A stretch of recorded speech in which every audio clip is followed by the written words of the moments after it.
If you were to go and compile a list of some of the biggest stars in the world today, there's little doubt that Drake would be near the top of that list. The man from Toronto, Canada, has made a name for himself over the last decade as one of the best singers and performers in the business, and his success has led to him being worth hundreds of millions of dollars. But what exactly led him to doing so well? What were the secrets to his success?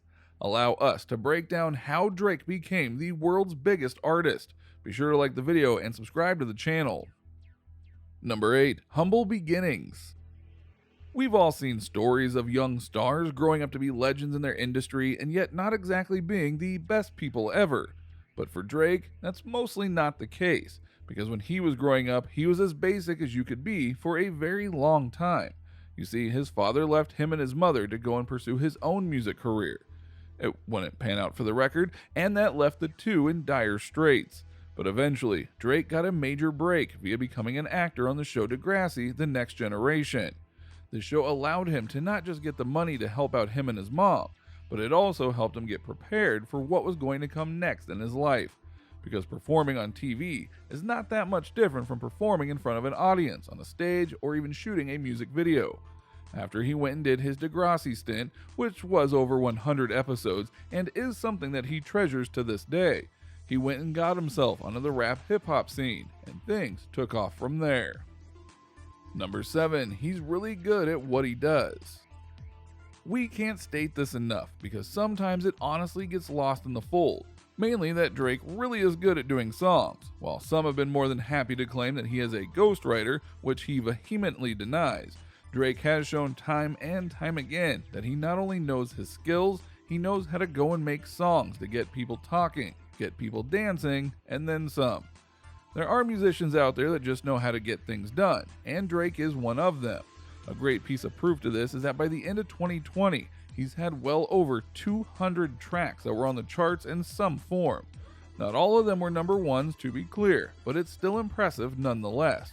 Most people are happy if they get a couple dozen songs on the chart, but he has had a couple hundred. Think about the effort that would have to go into something like that. It's not an easy thing. Inspiration for some doesn't come easy, but for Drake, he just rolls with it. Whether it's doing pure songs, diss tracks, or beats like I'm Upset, which featured his Degrassi crew in the music video, where he voiced frustrations going on in his life, he has a way of just getting things out and making it so that people like them. Number 6. The digital effect. While there were fears platforms such as Spotify would decimate the industry, Drake has worked out exactly how to play it.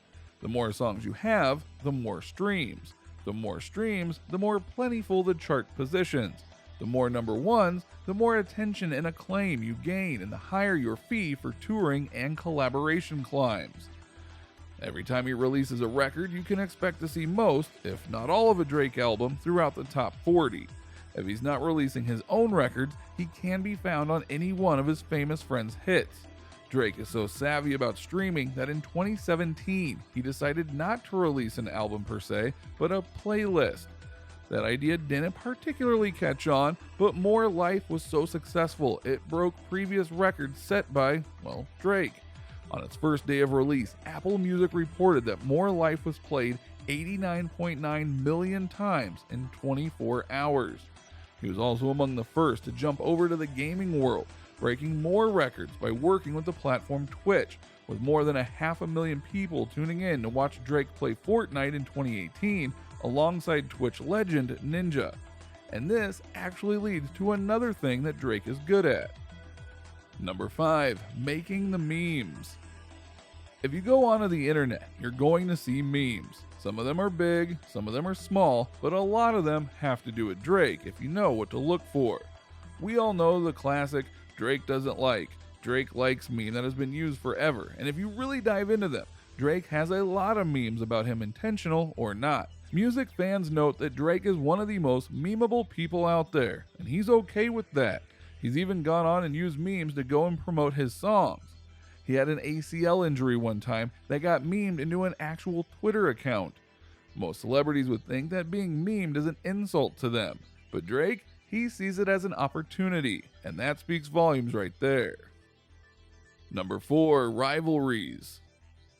When it comes to the rap world as a whole, having beef is a major way of getting attention and focus on your product, especially when there are beefs with other big stars in the genre. And while not as many as other rappers, Drake has had some that made waves. From falling out with Chris Brown to allegedly being punched by Diddy, which Diddy later denied, Drake has had arguments with Meek Mill and Joe Budden, Kendrick Lamar, and Jay-Z.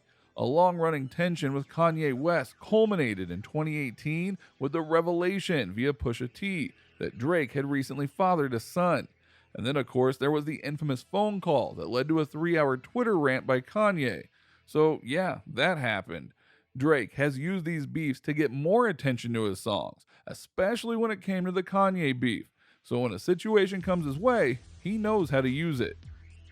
Number 3, lack of scandals. While it's true that Drake has a temper and is known to sometimes get too passionate about his work, one of the things that people really love about Drake is that he isn't a guy prone to scandal or doing stupid things just because he can, which is a hallmark of the world of rap and hip-hop if we're being honest here. Yes, the son issue is one, but there was a reason why he took so long to admit he had a son, because he didn't think it was his at first. But even then, when he found out it was his son, he went straight in and started being a father to him. People like a person who don't have a lot of issues off-brand, and Drake is that. He's a good dude, which brings us to number 2, Toronto. There's no doubt that there are a lot of singers and performers out there who love to pay attention to their hometowns. But with Drake, it's another level of love that people appreciate. Drake doesn't just say he's from Toronto a lot. He likes to do all he can for the city whenever he can. He's set up his brand there to help get kids off the streets and into a music studio. He's gone and set up businesses in the area while also helping other businesses get more attention and patrons and such. He is the global ambassador to the Toronto Raptors and was there when they won the NBA title. He's helped endorse politicians. He sings about Toronto so much, he got it some nicknames, and on it goes. Toronto loves Drake because of all the love he gives to them, and that gives him a lot of listeners because who doesn't love a guy who supports his own? Number 1, ever evolving. Another thing that Drake does really well in regards to his songs is knowing how to adapt. It's true that he's a hip-hop rap star, but it's also true that he's gone and done style changes or changed up the flow of his tracks to symbolize or resemble other subgenres. Now, on one hand, this has gotten him some flack in regards to being an appropriator or a magpie in terms of not having his own style. But in truth, he just loves to do different styles of tracks and beats, and he likes to experiment. And he makes sure to pay respect to those who are in the genre full time. He'll even do styles that are outside his comfort zone, like when he did a collaboration in the Latin rap style where he sang in Spanish. You almost never know what to expect from Drake next, and that lets him go and do things that no one expects from him, which makes his tracks and albums all the better. So what do you think? What do you think of this look at the various elements that led to Drake being one of the best musical artists in the world today? Do you understand why he is so good at what he does, including expanding his brand? What do you think the next big step for Drake is once the world goes back to its normal state? Let us know in the comments below. Be sure to subscribe, and we'll see you next time on the channel.